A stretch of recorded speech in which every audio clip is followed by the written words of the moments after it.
نحمده ونصلي على رسوله الكريم أما بعد فأعوذ بالله من الشيطان الرجيم بسم الله الرحمن الرحيم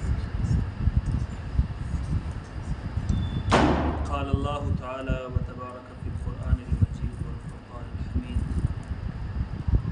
يا أيها الذين آمنوا عليكم أنفسكم لا يضركم من ضل إذا اهتديتم صدق الله العظيم۔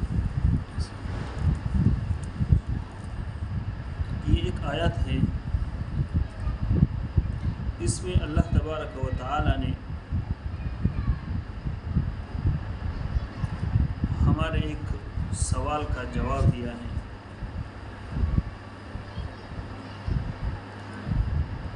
در حقیقت ہمارے اور آپ کے ذہنوں میں ایک سوال پیدا ہوتا ہے کہ آج کل اتنی زیادہ تنظیمیں ہیں، اصلاحی تنظیمیں، تبلیغی جماعت، دینی مراکز اور تصوف کے سلسلے جو لوگوں کی اصلاح کا کام کرتے ہیں، لیکن اس کے باوجود ہم دیکھتے ہیں کہ لوگوں کی اصلاح تو دور کی بات ہے، دن بدن ہم لوگ مزید بگاڑ کی طرف جا رہے ہیں۔ مرض بڑھتا گیا جو دوا کی، تو جتنا ہم غور و فکر کریں تو یہ سوال ہمارے ذہن میں آتا ہے کہ اتنی زیادہ اصلاحی تنظیمیں ہونے کے باوجود لوگوں کی اصلاح کیوں نہیں ہو رہی؟ لوگ دن بدن فساد کی طرف کیوں بڑھ رہے ہیں؟ برائیوں کی طرف کیوں بڑھ رہے ہیں؟ تو اسی سوال کا جواب اللہ تبارک و تعالی نے اسی آیت میں دیا۔ یا ایھا الذین آمنوا، اے ایمان والو، علیکم، تمہارے اوپر لازم ہے، انفسکم، کہ تم اپنی فکر کرو۔ جب تم اپنی فکر نہیں کرو گے، لا یضرکم من ضل اذا اہتدیتم، تو جو گمراہ لوگ ہیں، جو غیر ہدایت یافتہ لوگ ہیں، وہ تمہیں کوئی نقصان نہیں پہنچا سکیں گے اگر تم ہدایت یافتہ ہو۔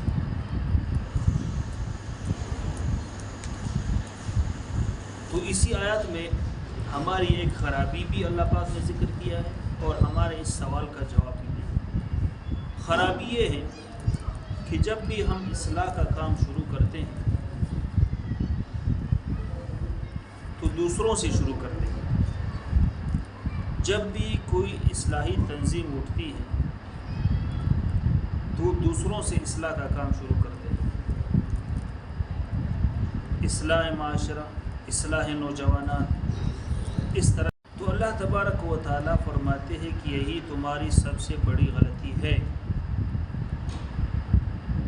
کہ تم جب اصلاح کا کام شروع کرتے ہو تو دوسروں سے کرتے ہو۔ اللہ تبارک و تعالیٰ فرماتے ہیں علیکم انفسکم، تمہارے اوپر لازم ہے کہ تم اپنی اصلاح خود کرو۔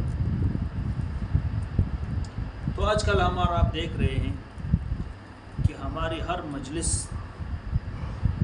تبصروں سے خالی نہیں ہے، ہماری ہر مجلس میں تبصرے ہی تبصرے ہوتے ہیں کہ یار معاشرے کی صورتحال بہت نازک ہے، معاشرہ دن بدن برائی کی طرف جا رہے ہیں، لوگ جو ہے عورتیں بازار میں بے پردہ گھوم رہی ہیں، موبائل نے ہمارا بیڑا غرق کر دیا، نوجوانوں کا بیڑا غرق کر دیا، فحاشی پھیل رہی ہے، بے پردگی بڑھ رہی ہے۔ اس طرح کے تبصرے، حکمرانوں پہ تبصرے کہ ہمارے حکمران جو ہے کرپٹ ہے، ہمارے حکمران یہ ہے، ہمارے حکمران وہ ہے۔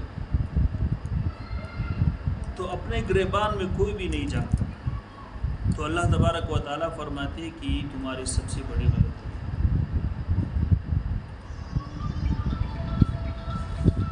کہ تم دوسروں کی فکر کرتے ہو، اپنی فکر نہیں کرتے ہو۔ نہ کہ حدیث میں آتا ہے من قال ہلک الناس فہو اہلکہم، جس نے یہ کہا کہ لوگ ہلاک ہو گئے، لوگ برباد ہو گئے، تو یہ سب سے زیادہ برباد ہونے والا شخص یہی ہے جو لوگوں کی بربادی پر تو تبصرے کرتے ہیں لیکن اس کو اپنی فکر نہیں ہوتی.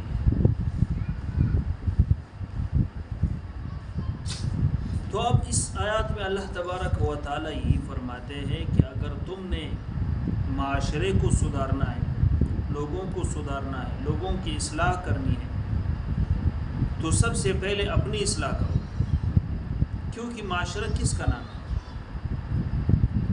معاشرہ افراد کا نام ہے. افراد کون ہیں؟ میں، آپ، فلان فلان فلان.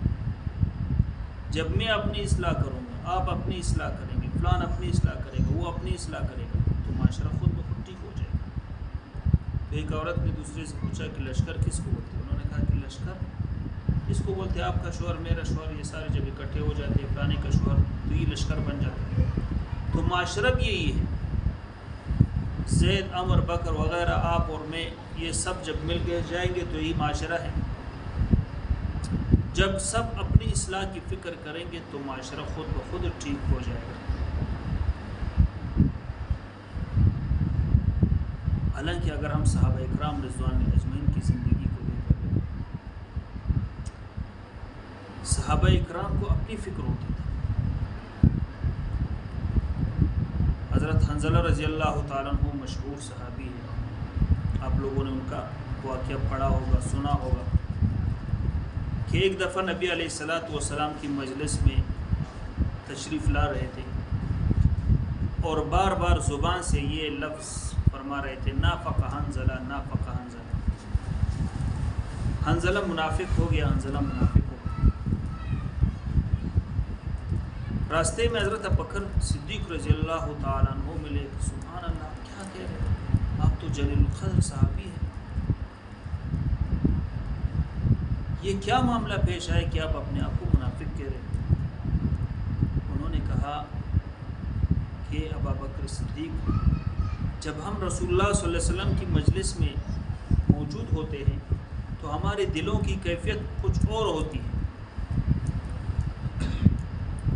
آخرت کی فکر مستحضر ہوتی ہے، جنت کا شوق ہوتا ہے، جہنم کا خوف ہوتا ہے، قبر کی فکر ہوتی ہے، آخرت کی فکر ہوتی ہے. تو ہمارے دلوں کی کیفیت عجیب ہوتی ہے. لیکن پھر جب ہم گھر جاتے ہیں، واپس بچوں میں گل مل جاتے ہیں، نہ آخرت کی فکر رہتی ہے اور نہ جنت کا شوق ہوتا ہے، تو یہ تو منافقت ہے. تو جب حضرت ابوبکر صدیق رضی اللہ تعالیٰ عنہ نے یہ باتیں سنی تو ان کو بھی اپنی فکر ہو گئی. انہوں نے کہا کہ واللہ میری بھی یہی حالت ہے. رسول اللہ صلی اللہ علیہ وسلم کی مجلس میں کچھ اور کیفیت ہوتی ہے، گھر میں جا کر کچھ اور کیفیت ہوتی ہے. چلو جا کے نبی علیہ السلام سے پوچھتے ہیں. دونوں نبی علیہ السلام کی مجلس میں تشریف لاتے ہیں اور آپ صلی اللہ علیہ وسلم سے اپنی کیفیت عرض کرتے ہیں. تو آپ علیہ السلام پھر ان کو تسلی دیتے ہیں کہ نہیں، انسان کبھی بھی ایک حالت میں نہیں رہ سکتا. اگر تمہاری ہمیشہ وہی کیفیت ہو جو میری مجلس میں ہوتی ہے تو اللہ کے فرشتے راستوں میں تم سے مصافحہ کریں.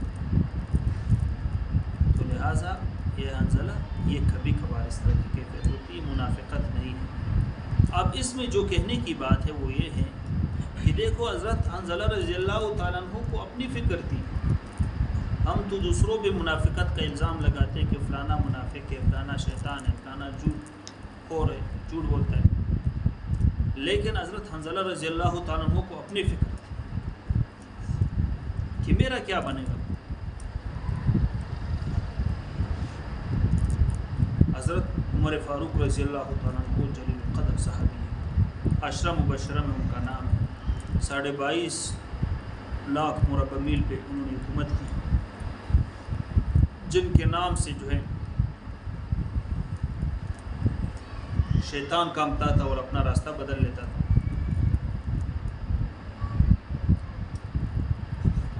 ایک دفعہ حضرت حذیفہ بن یمان رضی اللہ تعالیٰ عنہ سے پوچھا کہ حذیفہ، مجھے پتہ ہے کہ آپ نبی علیہ السلام کے رازدان صحابی ہیں. نبی علیہ السلام نے آپ کو اپنے سارے راز بتا دیے اور قیامت تک آنے والے جتنے بھی فتنے ہیں وہ سارے آپ کو بتا دیے، اور جتنے بھی منافقین ہیں وہ سب کے نام آپ کو بتا دیے. میں آپ سے یہ نہیں پوچھتا کہ آپ مجھے ان منافقین کا نام بتائیں، کیونکہ وہ تو آپ علیہ السلام اور رسول اللہ صلی اللہ علیہ وسلم کی مجلس میں کچھ اور کیفیت ہوتی ہے، گھر میں جا کر کچھ اور کیفیت ہوتی ہے۔ چلو جا کے نبی علیہ السلام سے پوچھتے ہیں۔ دونوں نبی علیہ السلام کی مجلس میں تشریف لاتے ہیں اور آپ صلی اللہ علیہ وسلم سے اپنی کیفیت عرض کرتے ہیں، تو آپ علیہ السلام پھر ان کو تسلی دیتے ہیں کہ نہیں، انسان کبھی بھی ایک حالت میں نہیں رہ سکتا۔ اگر تمہاری ہمیشہ وہی کیفیت ہو جو میری مجلس میں ہوتی ہے تو اللہ کے فرشتے راستوں میں تم سے مصافحہ کریں، تو لہٰذا یہ حنظلہ یہ کبھی کبھار اس طرح کی کیفیت ہوتی ہے، منافقت نہیں ہے۔ اب اس میں جو کہنے کی بات ہے وہ یہ ہے کہ دیکھو حضرت حنظلہ رضی اللہ تعالیٰ عنہ کو اپنی فکر تھی۔ ہم تو دوسروں پہ منافقت کا الزام لگاتے ہیں کہ فلانا منافق ہے، فلانا شیطان ہے، فلانا جھوٹ بولتا ہے، لیکن حضرت حنظلہ رضی اللہ تعالیٰ عنہ کو اپنی فکر تھی کہ میرا کیا بنے گا۔ حضرت عمر فاروق رضی اللہ تعالیٰ عنہ جلیل القدر صحابی ہیں، عشرہ مبشرہ میں ان کا نام ہے، 22.5 لاکھ مربع میل پہ انہوں نے حکومت کی، جن کے نام سے جو ہے شیطان کامتا تھا اور اپنا راستہ بدل لیتا تھا۔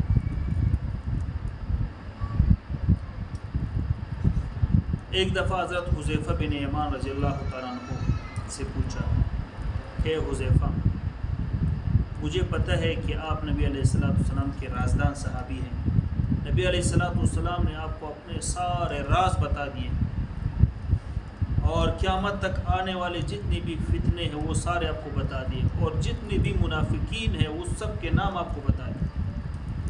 میں آپ سے یہ نہیں پوچھتا کہ آپ مجھے ان منافقین کا نام بتائیں، کیونکہ وہ تو آپ علیہ السلام اور آپ کے درمیان ایک راز ہے۔ مجھے صرف اتنا بتا دے کہ ان منافقین میں میرا نام تو نہیں ہے۔ دیکھو کتنی بڑی بات کہ حضرت عمر فاروق رضی اللہ تعالیٰ عنہ کو اپنی فکر تھی۔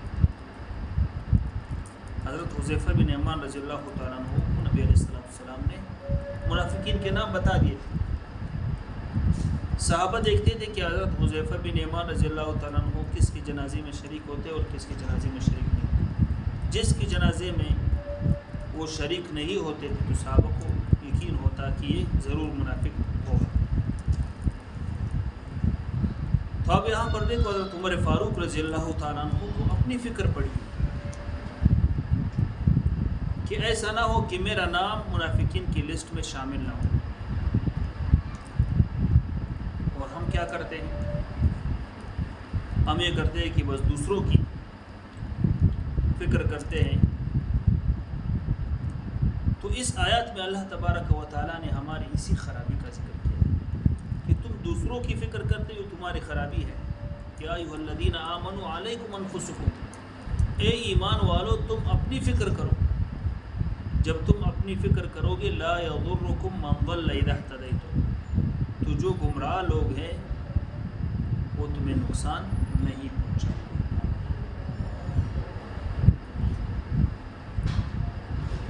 اب کوئی یہ سوال کر سکتا ہے کہ اس آیت سے تو یہ معلوم ہو رہا ہے کہ بس ہمیں اپنی فکر کرنی چاہیے، دوسروں کی فکر نہیں کرنی چاہیے، کیونکہ اللہ پاک خود فرماتے کہ تم اپنی فکر کرو۔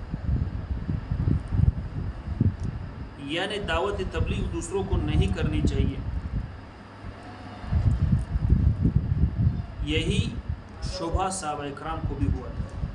پھر حضرت ابوبکر صدیق رضی اللہ تعالیٰ عنہ نے اس کی تفسیر بیان کی تھی کہ نہیں، اس آیت کا یہ مطلب نہیں ہے کہ تم لوگ دعوت تبلیغ کا کام ہی چھوڑو۔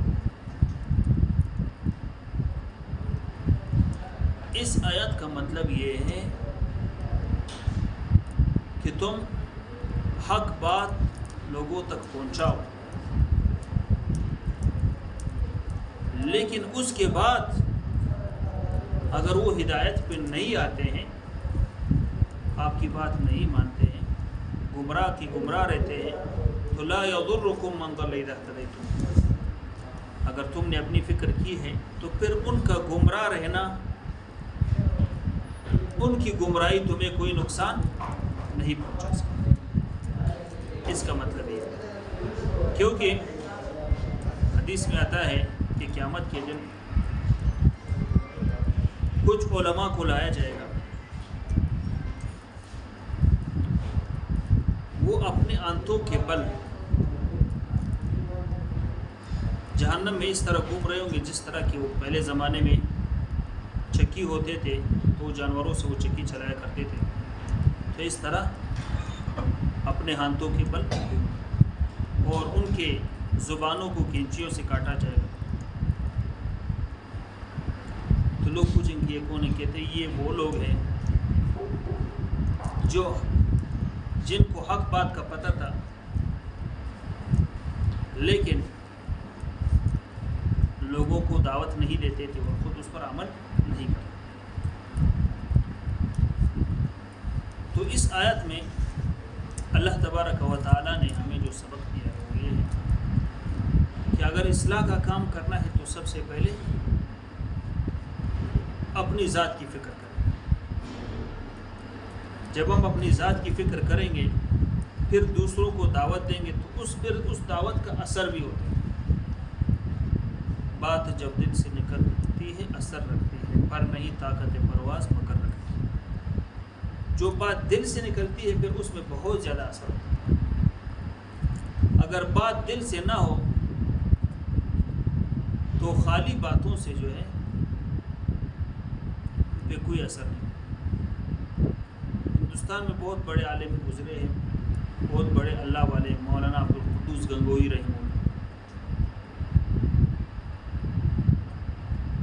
ان کا ایک بیٹا تھا، انہوں نے علم دین حاصل کیا تھا، ظاہری جو علوم ہے مدارس سے پڑھ کر کے۔ جب ان کی فراغت ہو گئی تو پھر علاقے میں ایک بڑا جلسہ رکھا گیا اور ان کو بولا گیا کہ آپ اس جلسے سے تقریر کریں۔